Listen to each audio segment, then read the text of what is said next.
Welcome, everyone. This is Joe Dager, the host of the Business 901 podcast. With me today is Mark Hunter.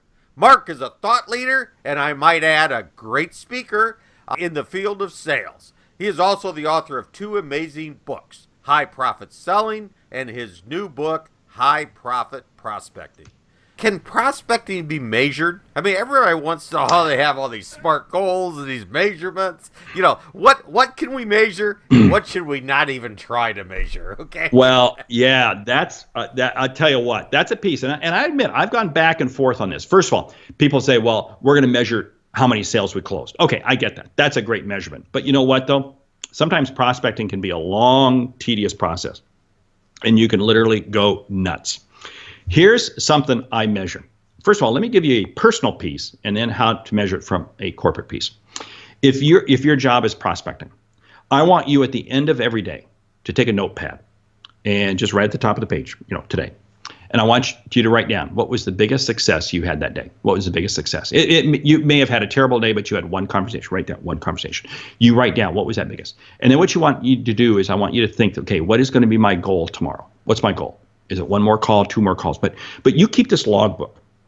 At the end of every week, you look back and you go, hey, what was my biggest piece for the week? What was my biggest goal for the week? But because, again, there are going to be days that things don't work right. Now, let's look at from a corporate perspective. That was from a personal perspective. And believe me, I do that. I always end the day thinking back, what was the big success? Why? Because it motivates me for the next day. And again, I may have had a terrible day. But there was some glimmer of hope. Now, let's look at it from a corporate standpoint, from a business standpoint. I want to take a look at a couple things. First of all, what are the number of leads that are coming in at the top? And I'm going to segment my funnel. I may have 4, 5, 6, 7 steps. And I'm going to measure people going through. I'm looking at what are my contacts. And I'm not just saying how many emails I sent out, but I'm going to say how many emails did I send out and what was the response rate. How many phone calls did I say? How many phone calls? How many conversations did I actually engage in? And I'm going to measure this. Now, it is not a quantity game. I get it. It is a quality game. So here becomes the number one measurement you want to be asking. You want to be looking at. What were the questions you asked? How many times were you allowed to ask questions today? And what were the questions you asked? And what were the responses? So in other words, I'm gonna say, okay, I had 12 conversations. I was able to ask 20 questions, 25 questions. Well, how many did I get responses on? Those are the things I want to be measuring, because what am I measuring now? I'm measuring whether or not the customer is willing to engage with me. Remember, that's my whole premise. My whole premise is I'm perfectly willing to start out with 1,000 names up at the top of the funnel. Call that bad leads, but that's okay. But very quickly, I want to get down to just 10 prospects that are right one stage away from being closed. So I wanted, and oh, by the way, I got to make sure that along the way, each one of my leads doesn't get hung up. Because here's what I find. You show me a person with a fat sales funnel, and I'll show you a person who's not closing deals. And all they have is a sewer pipe. So all they have is a sewer pipe. It's just plugged up. Show me a person with a skinny sales funnel. You know what they're doing? They're able to move people through quickly. Because what I want to do is I want to take of those 1,000 bad leads, I want to throw 995 of those out as rapidly as possible. Boom. Get down to the 5 I want to converse with. This is why trade shows, drives me nuts. You go to a trade show and then you get all these emails. Oh, yippee, skippy email. Oh, shut up. Please, you're killing me. I'd rather go to a trade show and come away with 2 solid leads than 200, business cards or, 200. Let me scan your badge. Let me scan your badge. Let me scan your badge. Oh, scan somebody else's badge. Sorry. Okay, I'm sorry. I'm on another rant. No, but you make sense there. And the way you learn how to skinny that funnel up is from the ones that are dropping through, right? Right. Because now what I'm doing is I'm saying, okay, what's the outcome? Because see, I build my prospecting process first by finding out what are the outcomes I've delivered to my customers. Then I work my way back up. And I say, okay, who are the other people? that I can help deliver that same outcome to, whether it be B2B, whether it be B2C, whether it be B2G, business to government. The high profit prospecting book. Yeah, I mean, you put a plan in there for people to follow, but we all know a cookie cutter plan doesn't work, right? Right. Okay, right. all right. So, what are the most important ingredients of a plan, and maybe a couple pitfalls, real quick, to leave the audience here with? Yeah, a couple of things, and I do, and I lay out a number of plans in there. But I say, because I spend the first couple of chapters saying, first of all, you have to understand what is your model. Okay, here's a couple of things. First of all, your prospecting plan must be built around your personality. 2, you must realize that the most critical asset you have is not what you sell, not your price point, not your list, not anything. It's your time. Okay, you've got to say, okay, I got to dedicate. What is the window of time every day or every week that I'm going to dedicate? It may be 2 hours a day, it may be 4 hours a day, it may be twice a week, whatever it is, but you do that. What you want to do as a prospecting plan is you want to say, how do I start with as few names as possible? And what I want to do is I want to validate them. Now, here's what I'm going to do, and I talk about this in the book. If it normally takes you, this is the big mistake, this is the big pitfall. Well, we tried that for a few weeks and it didn't work, so we're going to give up on that. Oh, I've heard that so many times. And then I come back and I ask them, okay, how long does it normally take you to close a customer? Oh, it's about a 6-month process. Oh, 6-month process. Okay, so you tried something for 2 weeks and it didn't work. Sorry. Whatever process you put in place, you must try it for at least 2 times, twice as long as the length of your normal time to close a deal. So if it takes you 6 months as your normal time frame, the process you adopt, you must put in place for a year before you can validate, before you can really measure results. Here's what I found. I've seen a lot of people with bad prospecting plans, but if they just do it with repetition and enough, they're actually successful. I mean, it really is. I mean, it's spooky. It's spooky. So what this says is that more than anything else, it is having the dedicated time and the discipline to be following through and making the phone calls and the emails and however you use social media, doing it correctly, continuously, repetitively. That is the number one thing you can do.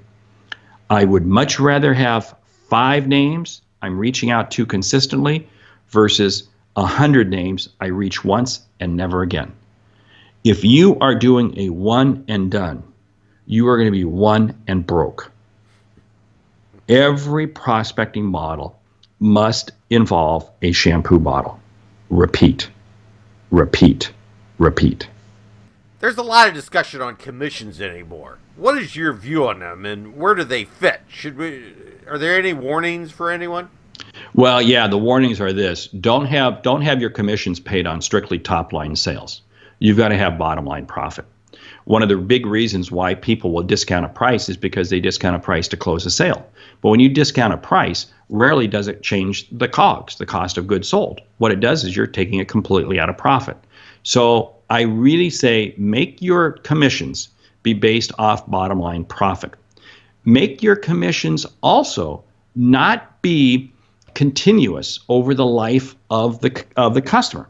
Because this is what happens. Then you develop a few customers, you get a good customer base, and you never prospect again because you're feeding at the trough off the existence. So what I say from a commission structure, I'm going to start with a much higher acquisition commission. And then if you're in kind of an account management role, that decreases down, decreases down, decreases down. Because I hire salespeople and I hire customer service people. Customer service people, I can pay a lot less than I pay salespeople. I don't want to be paying a salesperson's salary to do customer service work. Last thing, once you put a commission structure in place, you do not change it minimally for a year. Nothing will destroy the morale of an organization than you put in place a structure, and a few months later you change it. A few months later you change it. No, you stick with it. And you do it in conjunction with your calendar year, with how you set your numbers, whatever it might be. I really prefer to not change compensation structures more than once every 2 or 3 years. I mean, I really strive. I was just with a client the other day, and I set them up on a compensation structure 6 years ago. And she sent me, the president of the company, sent me back a note, says, we're still using the exact same. And I go, yes, it's great. Creates consistency, creates trust with the salespeople. And you still think it's a key for a salesperson to have a commission structure? They have to have commission, because otherwise nobody goes to work anymore and says, oh, I'm bored stiff. I mean, I don't know. They're busy, but are they busy bringing in business to you? That's why I really want to create a commission structure. The degree of the commission structure. You do not go to work. I tell this to college students. Do not go to work for an organization that will only pay you 100% commission and no base, because then they have no vested interest in you. You do want to go to work for a company that has a base salary. Because why? Because that means they have a vested interest in you. They're going to help develop you. They're going to help train you. They're going to help, as you mature in sales. You've been in sales for 10, 15 years. Then you can move to a more 100% commission. But newer people getting into sales, you want that base because it creates an ownership and a commitment on the part of the company that's hiring you. I think that's great advice, Mark. I've read High Profit Prospecting. I've listened to it, I think, twice now, okay? The audio is nicely done. I want to make sure I compliment you on that before you get away from me, okay? Great book. It makes a lot of sense and a lot of practical stuff you can put to use. What's the best way for someone to learn more, contact you? Of course, High Profit Prospecting is on Amazon, but where else do I find it? Yeah, you can. Hey, jump out to thesaleshunter.com. When you got that name, you got to use it. Thesaleshunter.com. You jump out to the website.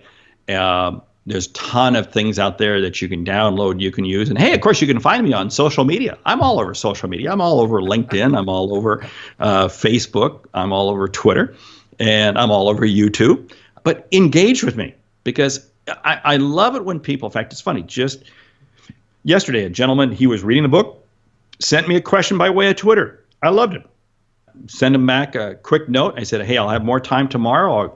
I'll get you a better response. But I love engaging with people, so don't hesitate. And hey, let me give people my number, because you know what? I talk about the telephone, 402-445-2110. How's that? You got my telephone number. There you go. I think that's awesome, Mark, and I hope someone burns your line up with it, okay? I love it. So, okay, I'd like to thank you very much. This podcast will be available in the Business 901 iTunes store and the Business 901 blog site. So thanks to all the listeners out there. Great selling.